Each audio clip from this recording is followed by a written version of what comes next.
মুহাব্বতের সাথে পড়েন লা ইলাহা ইল্লাল্লাহ লা ইলাহা ইল্লাল্লাহ জোরে জোরে লা ইলাহা ইল্লাল্লাহ লা ইলাহা লা ইলাহা ইল্লাল্লাহ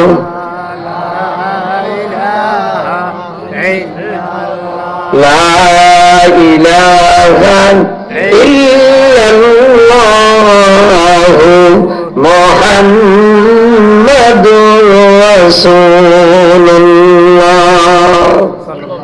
মেগা দক্ষিণ পাড়া ইসহাকিয়া হাফিজিয়া মাদ্রাসা ও জামে মসজিদের উদ্যোগে আয়োজিত আজকের এই ওয়াজ মাহফিলের অত্যন্ত শ্রদ্ধাভাজন শ্রদ্ধেয় সভাপতি, আজকের মাহফিলের প্রধান অতিথি, প্রধান আলোচক, আলেমকুল শিরোমণি প্রখ্যাত আলেমে দ্বীন আল্লামা হযরত মাওলানা মুফতি শহীদুল্লাহ সাহেব, জামিয়া রশিদিয়া ফেনী। আজকের মাহফিলের অন্যতম আকর্ষণ অত্র এলাকার আমাদের সকলেরই হৃদয়ের মধ্যমণি, প্রখ্যাত আলেমে দ্বীন, উম্মতের রাহবার, আমার অত্যন্ত শ্রদ্ধাভাজন হযরত মাওলানা আশিক এলাহি সাহেব পীর সাহেব উজানি। আজকের মাহফিলের বিশেষ আকর্ষণ যিনি মাগরিবের পর থেকে আলোচনা করেছেন, প্রখ্যাত মুফাসসিরে কোরআন, যোগ উপযোগী আলোচক হযরত মাওলানা হাফিজ ইব্রাহিম সাহেব, মুহাদ্দিস, জামিয়া ওসমানিয়া সাতক্ষে। আমন্ত্রিত উলামায়ে কেরাম, দূর দূরান্ত থেকে আগত, ইসলাম বিভাষিত ধর্মপ্রাণ দিনদার পরহেজগার আল্লাহর আদরের মহব্বতের প্রিয় বান্দাগণ, আল্লাহ পাকের পাক দরবারে অসংখ্য শুকর আদায় করছি, যিনি আজ এই মুহূর্তে আপনাদের মতো আল্লাহর কিছু আশিক প্রিয় বান্দাদেরকে, আমার মতো নগণ্য নালায়েক গুনাহগারকে দুনিয়ার সকল কাজকর্ম থেকে অবসর করে বেঈমানি শক্তির ইমান চুরির ষড়যন্ত্রের বিস্তারিত বিভিন্নমুখী জালের ভিতরে আবদ্ধ না রেখে আপনার আমার মতো বহু ভাই এই মুহূর্তে হাসপাতালের বেডে শুয়ে আছে কিনা? আপনার আমার মতো বহু ভাই মিথ্যা মামলার আসামি হয়ে এখন জেলখানায় আছে না? আপনার আমার মতো বহু ভাই এখন তাস জুয়ায়, মদের আড্ডাখানায়, জেনা ব্যভিচারিতে, বিড়ি সিগারেটে, টিভি পর্দায়, ইউটিউব আর ফেসবুকের ছবি নিয়ে গুনার কাছে লিপ্ত আছে। ঠিক না? ঠিক। আল্লাহ পাক সকল প্রকার অসুস্থতা থেকে সুস্থতা দান করে, সকল প্রকার বিপদ আপদ থেকে হেফাজতে রেখে, এই মুহূর্তে সকল প্রকার গুনাহ থেকে মুক্ত রেখে, দ্বীনের নিসবতে, কোরআন ও সুন্নাহর নিসবতে, দাওয়াত ও তাবলীগের নিসবতে, আল্লাহ রাসূলের মহব্বতে আজকের এই জান্নাতের বাগানে রহমতের সানিয়ার নিচে জান্নাতি মেহমান হিসেবে আসার এবং বসার মতো সুবর্ণ সুযোগটুকু দান করেছেন। আমরা যারা আসছি, বসছি, আসতে পেরে বসতে পেরে খুশি না বেজার? পুরা না আদা? যদি পুরা খুশি হয়ে থাকি তাহলে খুশির সাথে আকাশ পাতাল মুখরিত করে সুন্দর আওয়াজে হৃদয়ের সবটুকু আবেগকে উজাড় করে দিয়ে মন খুলে, প্রাণ খুলে, জবান খুলে, উচ্চ স্বরে বলিষ্ঠ কণ্ঠে মায়ার আওয়াজে হৃদয়ের গহীন থেকে আমার সাথে একসাথে পড়ুন আলহামদুলিল্লাহ। আপনাদের এই মেগা এলাকায়, এই এলাকায় আপনারা মুসলমান কি শুধু এই যে মাহফিলে প্যান্ডেলে যারা আছেন আপনারা, না আরো আছে? রাস্তায় আসেনি, বাজারে আসেনি, বাড়িঘরে আছে তো? ওরা মনে হয় কি পাগল টাগল নাকি? পাগলে বুঝে না বিদে মাহফিল টাফিলে আসতে হবে, এটা বুঝে না বিদে আসে নাকি? ওরা অন্ধ? ওরা কথা কয় না কেন? ওদের চোখ আছে তো? অন্ধ হইলে বুঝতেন এরা মাহফিলের রাস্তা দেখে না, সেই জন্য আসতে পারে না। নাকি এরা বয়রা? ওরা কথা কয় না কেন?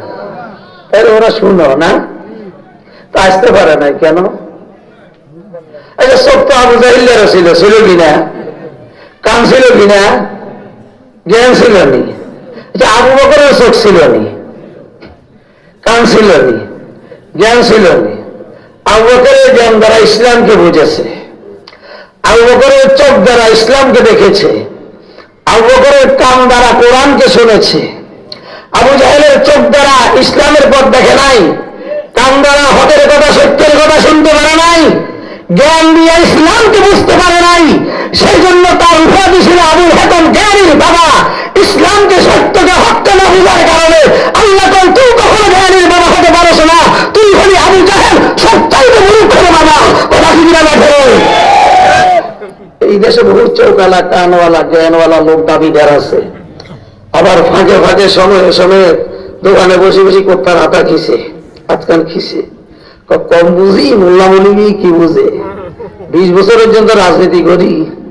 আরে 20 বছর পর্যন্ত রাজনীতি করি, তুই আজও বুঝিস না তোর থোতায় নাড়ি রাখতে হবে, তুই আজও বুঝিস না তুই মসজিদে আজান দিলে যাইতে হবে, তুই আজও বুঝিস না তোর কবরে জিন্দেগি আইসে গেছে।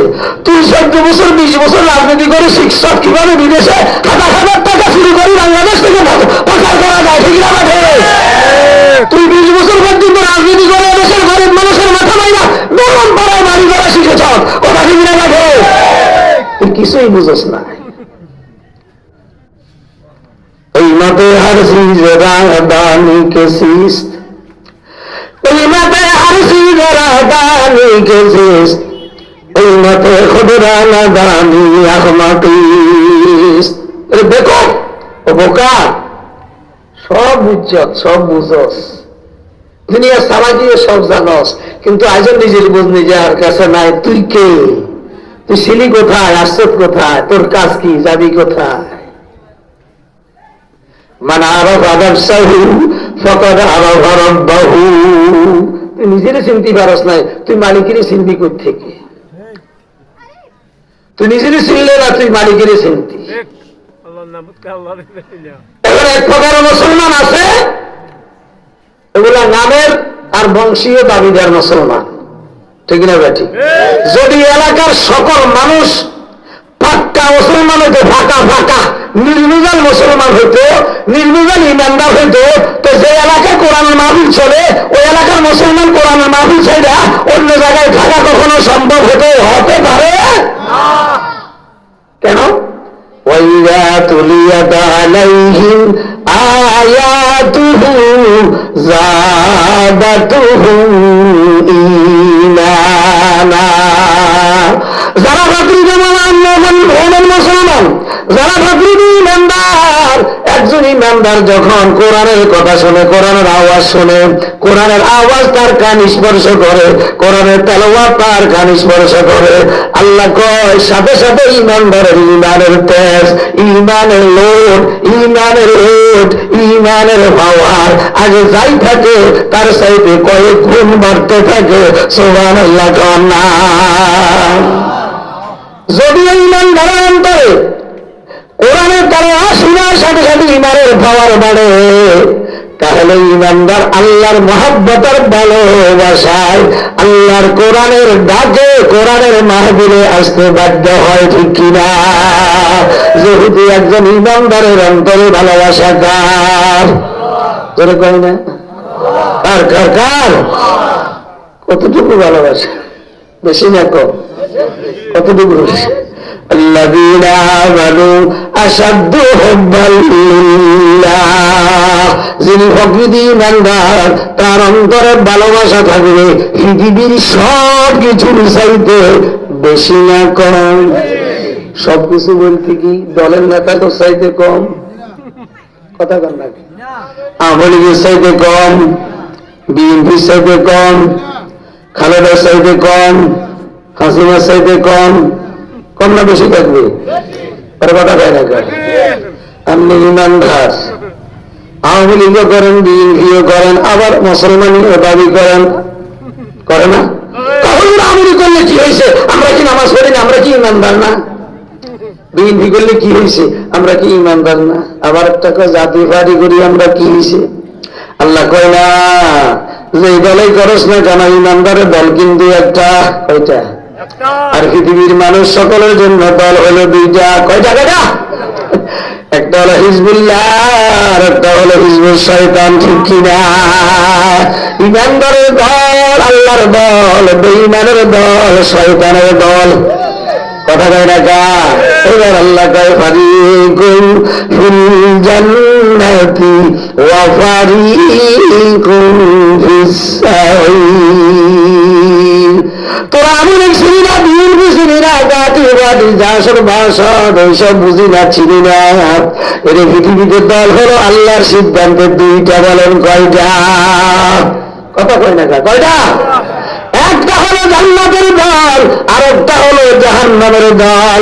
একটা হলো আল্লাহর দল আর একটা হলো শয়তানের দল।